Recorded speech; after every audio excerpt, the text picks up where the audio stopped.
La puissance militaire n'est plus seulement mesurée par les chars, les avions de chasse et les porte-avions.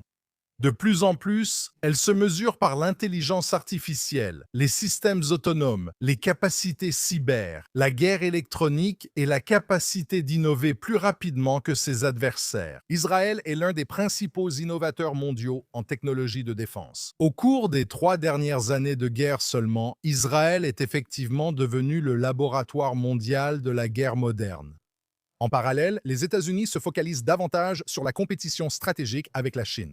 Et Washington comprend que les grands affrontements du 21e siècle seront autant technologiques que militaires. Ce qui nous amène à la question centrale.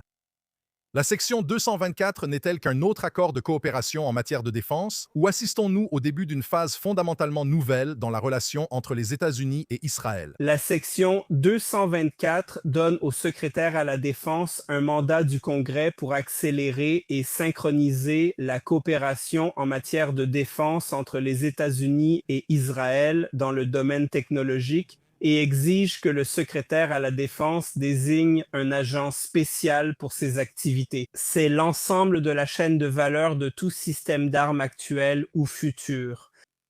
Des scientifiques israéliens et américains vont travailler ensemble et nous n'avons jamais eu quelqu'un au Pentagone dont le travail est de faire avancer la coopération technologique entre les États-Unis et Israël. Intégrer dès maintenant la technologie israélienne dans les futurs projets. Ainsi, toute administration plus hostile devra expliquer au public américain pourquoi elle menace ou porte atteinte à la suprématie technologique américaine simplement pour nuire à Israël.